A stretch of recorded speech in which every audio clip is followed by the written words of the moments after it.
Senator Wicker, and then followed by Senator Klobuchar. Thank you, Madam Chair. I do appreciate it. Dr. Prabhakar, I was at a family reunion this weekend, and I'm glad this committee has an opportunity to host a family reunion today. Welcome to you all, and they seem to be enjoying themselves. I think they like each other. I was going to ask about the culture that I mentioned in my opening statement. I think you've addressed that, and so I do appreciate it. Let's see if in 4 minutes, 27 seconds, we can get in 3 topics. One is disparity of funding among the states. You know, 2 states get 1/3 of all the NSF funding. What steps could OSTP take to spread science and technology around to some really great researchers around the nation who are just not getting that chance? Also talk about federal research security. I'm not sure we're quite where we ought to be on the proposed legislation, but FBI Director Christopher Wray said this is a real problem. And then, if you will, do comment on your understanding of the Politico story and what assurances you could give us about avoiding the appearance of conflicts of interest. Thank you very much, Senator. Those are 3 very meaty topics. I'll start with the first one, and I've so appreciated your leadership on the EPSCoR topic and just the broader notion of making sure that we reach people across every part of our country.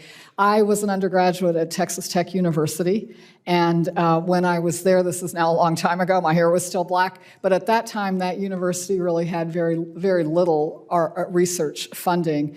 But for me and for a lot of the rural students that I went to school with there, the fact that there were faculty who were doing really interesting leading edge research opened a window that really, for me, it changed my life. I worked in the laser lab there, and that opened a lot of new opportunities and a lot of new thoughts about what was possible in STEM. So I really share your conviction that we need to make sure that those pathways and the excitement of STEM and also of research are available to the kids going to these universities in all different parts of the country. If I'm confirmed, that's an area I would very much like to work with you on.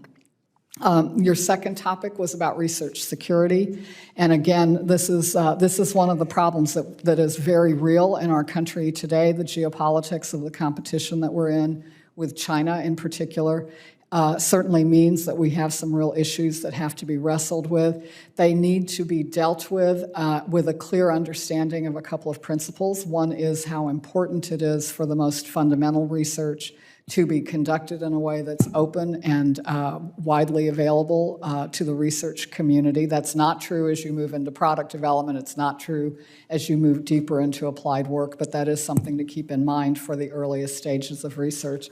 And then secondly, very much to Senator Warner's point, I think we have to be very clear about the fact that what we are concerned about is espionage and the undue taking advantage of the U.S. research base by other countries.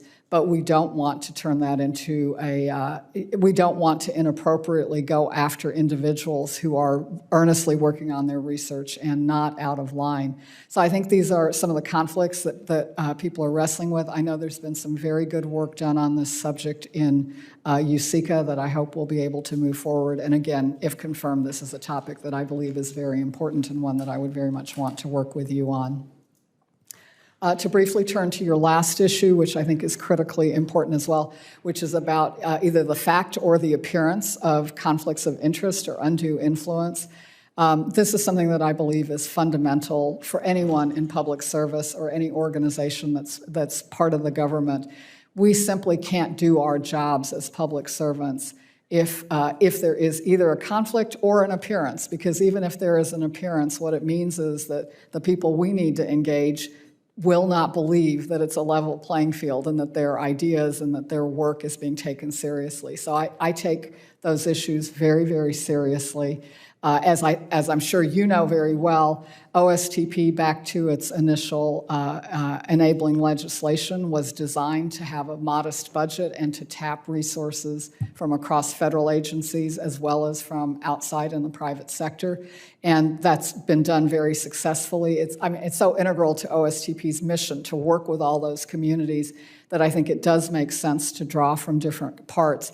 But of course, that in no way eliminates the obligation to make sure that there is no undue influence and that in fact, that there are no conflicts, no undue influence, and no appearance, to your point.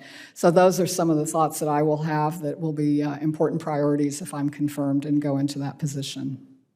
Thank you very much, and thank you, Madam Chair. Thank you.